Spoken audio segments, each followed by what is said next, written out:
Question number 5, Chris Hipkins. Thank you, Mr Speaker. My question is to the Minister of Education. How much of the $5.2 million spent by the government on the 40-student Whangaruru Charter School, if any, is expected to be recovered following her decision to close the school in January? The Honourable Heke Parata. Tēnā koe, Mr Speaker. Mr Speaker, as I have stated on numerous occasions in this House and to the media, the recovery of funds from Ngā Parirau Mātauranga Charitable Trust is subject to commercial negotiations. These negotiations are ongoing. Question, Mr Speaker. Supplementary question, Chris Hipkins. Which clause in the contract with the Whangaruru Charter School allows for the government to recover the funding granted now that the school has been closed? The Honourable Heke Parata. Mr Speaker, I don't have the contract in front of me, so I can't give the specific of the clause, but I can assure the member and the House that those negotiations are in process. Supplementary question, Mr Speaker. Supplementary question, Chris Hipkins. Why did the school receive an additional $400,000 this year, weeks after she signalled the school would not reopen, and what educational value has been achieved with that $400,000? The Honourable Heke Parata. Mr Speaker, under the provisions of the contract, quarterly payments are due on specific dates. By the time the Deloitte's report that had been commissioned had been received and analysed, it was past the date where that particular provision was enacted. Therefore, it was due at law. In terms of what educational value, those students have now been transitioned from Whangaruru when the school closed on the 7th of March. So in the period January to 7 March, the school was still working with the placement of those young people.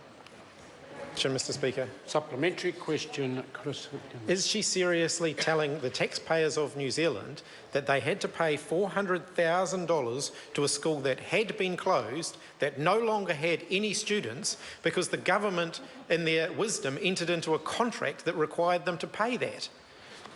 The Honourable Heke Parata. Mr Speaker, I am seriously assuring the taxpayers of New Zealand that this government operates within the law and that the school closed on the 7th of March 3 days ago.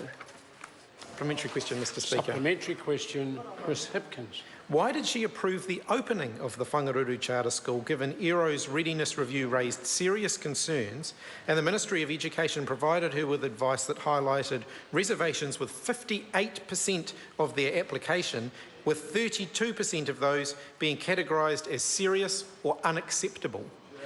The Honourable Heke Parata. Mr Speaker, a readiness review was commissioned from ERO. We have been over this a number of times in the House, but to repeat, a readiness review was provided by ERO. They identified that there were issues that needed to be dealt with. By the time the school was opened, the Ministry's concerns had been dealt with and the authorisation board had been asked again whether they still felt that this was a worthwhile prospect. They repeated that they were, and on the basis of both sets of advice, the school was opened. Supplementary question, Mr Speaker. Supplementary question, Chris Hipkins. Mr Speaker, why did she allow the school to stay open in 2015, given the major issues raised in 2014 included bullying, drug use, poor student engagement, and 60% of the school leavers that year didn't get NCEA Level 1, and the school had 2,503 unjustified absences against a target of 243. The Honourable Heke Parata. Mr Speaker, from the get-go, this particular kura was opened on the understanding that the students were some of the most vulnerable, some most at risk, and those least likely to be attending other schools. So from the outset, we knew that there were high risk. Nevertheless, we were committed to ensuring the possibility that these young people might be successful, and that is why we persevered with it. It is well documented, it is fully on the record, the steps we took and at what stages we took those. In the middle of the year last year, a school year, on the basis of a new board being appointed, it was my view that we should see whether or not they were capable of addressing the issues that had been outlined.